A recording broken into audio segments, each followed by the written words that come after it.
নমস্কার বন্ধুরা, আজকের গল্প ল্যাজহীন খ্যাঁকশিয়ালের গল্প। একবার একটা খ্যাঁকশিয়াল ফাঁদে আটকা পড়ল। অনেক চেষ্টা আর পরিশ্রমে কোনো রকমে সে ফাঁদ থেকে বেরিয়ে আসতে পারল, কিন্তু দুর্ভাগ্যবশত ল্যাজটা তাকে খোয়াতে হলো। সে কারণে ভীষণ লজ্জায় সে দীর্ঘদিন অন্যান্য খ্যাঁকশিয়ালদের থেকে নিজেকে লুকিয়ে রাখল, পাছে তার ওই অবস্থা দেখে তারা হাসাহাসি করে।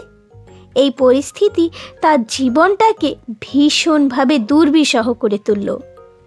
শেষ পর্যন্ত সে স্থির করল সাহসের সঙ্গে এই অবস্থার মোকাবিলা করবে। এরপর সে একদিন গিয়ে খ্যাঁকশিয়ালদের এক সভায় উপস্থিত হলো। তারপর সে সকলের সামনে বক্তৃতা দিয়ে বলল, বন্ধুগণ, আমি তোমাদের জন্য একটা সুসংবাদ নিয়ে এসেছি। তোমরা সকলেই দেখতে পাচ্ছ আমি আমার ল্যাজটা ছেঁটে ফেলেছি। তোমরা নিশ্চয়ই এর কারণটা জানতে চাইবে।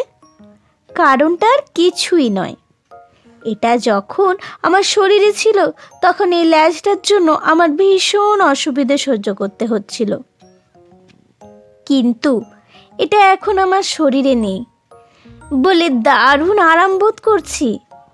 সুতরাং তোমাদের সকলকে আমি পরামর্শ দেব ল্যাজের ঝামেলা থেকে নিজেদের মুক্ত রাখার জন্য।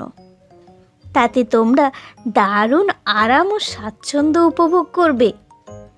খ্যাঁকশিয়ালের ভাষণ দেবার কায়দায় কম বয়সী খ্যাঁকশিয়ালগুলো তার কথায় রাজি হবে বলে স্থির করল, কিন্তু এক বৃদ্ধ খ্যাঁকশিয়াল তার কথায় প্রতিবাদ করে বলল, মনে হচ্ছে তোমার জ্ঞান ভগবানের থেকেও বেশি।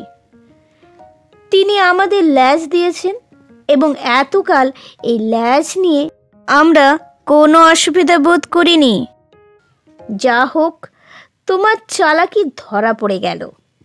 ল্যাজটা খোয়াবার সঙ্গে সঙ্গে তুমি তোমার জাত মান সবই হারিয়েছ। তুমি এখন চাইছো আমাদের তোমার দুর্ভাগ্যের অংশীদার করতে। তোমার অনিষ্টকর উদ্দেশ্য নিয়ে তুমি এই মুহূর্তে এখান থেকে দূর হয়ে যাও, আর কখনো এদিকে আসার চেষ্টা করো না। নীতি কথা, নিজের দোষের ভাগ অপরকে নিতে বলা উচিত নয়।